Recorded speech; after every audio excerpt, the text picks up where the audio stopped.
Picture this. Two men sitting in the same oncology clinic, same stage of advanced prostate cancer, same prescription for enzalutamide.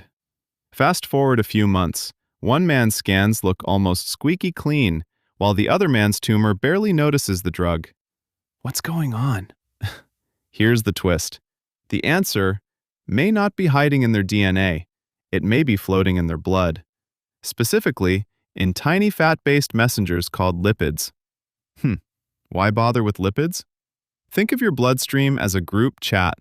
Organs, immune cells, even tumors are constantly texting each other. Those texts are hormones, proteins, and yes, lipids.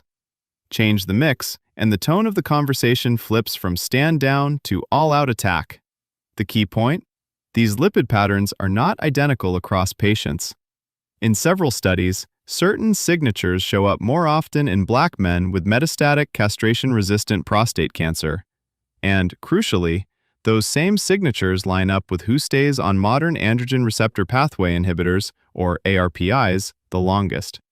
That raises an uncomfortable but vital question. Are survival gaps driven only by healthcare access, or also by the chemistry of the disease itself? Now, let's zoom in on one particularly chatty lipid family, ceramides, along with their chemical offspring. Ceramides can tip a cell towards self-destruct mode or survival mode. A quick blood test can measure where that balance sits before a single pill is swallowed. Early studies suggest that balance predicts who might squeeze months or even years of extra benefit from the exact same therapy. So, how do scientists read that balance? They focus on ceramides and one of their main off-ramps, sphingosine 1-phosphate, or S1P. Picture a seesaw. Ceramides on one side, S1P on the other. Tilt too far toward S1P, and cancer cells get bolder. Tilt toward ceramides, especially the very long chain version called C24-1, and tumors seem to slow their roll. Real-world data back that up.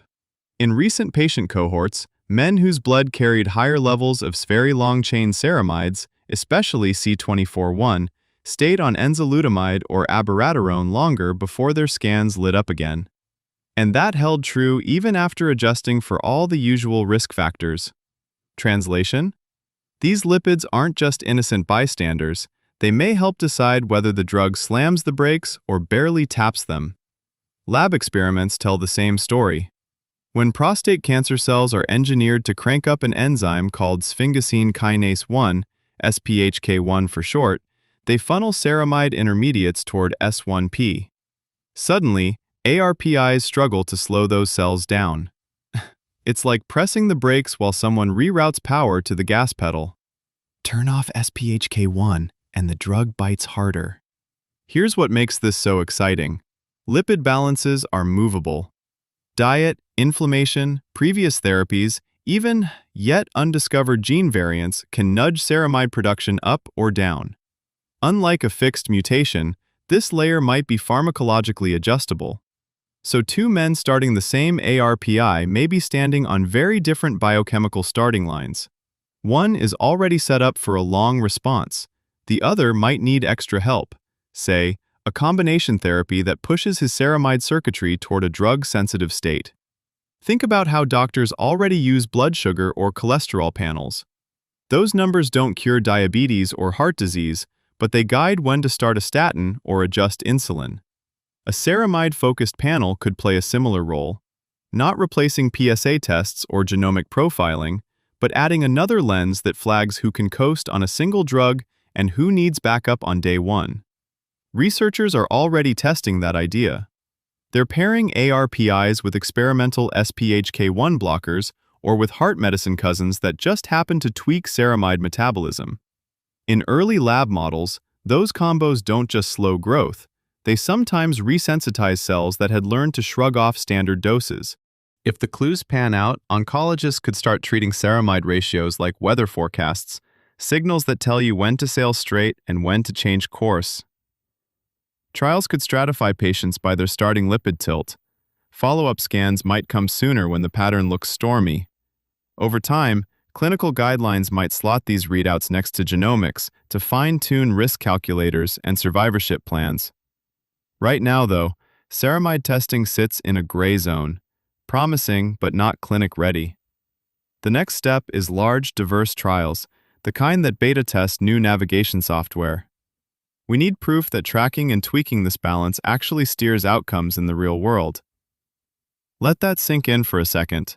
So, what can you, patient, caregiver, or curious mind, do with this info today?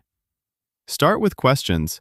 If ceramide accumulation can blunt androgen-targeted drugs, ask your oncologist whether any trials are measuring lipid metabolism alongside standard markers. If enzymes like SPHK1 caught your ear, dig up one good review paper so you can join the conversation, not just listen to it.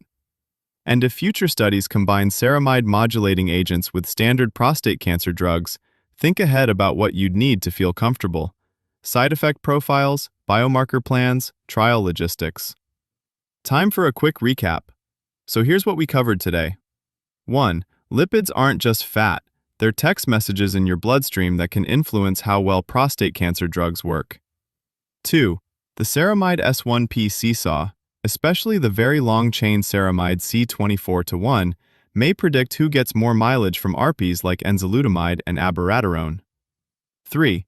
Cranking up the enzyme SPHK1 tilts that seesaw toward drug resistance, but blocking it can make the same drugs bite harder. 4. Unlike DNA mutations, lipid balances are adjustable through diet, inflammation control, or targeted drugs, opening the door to personalized combinations. 5. The field is moving from intriguing correlations that could turn a simple blood test into your treatment's GPS. Bottom line? The chemistry of your blood may shape the destiny of your cancer therapy, and that chemistry can, in principle, be tuned.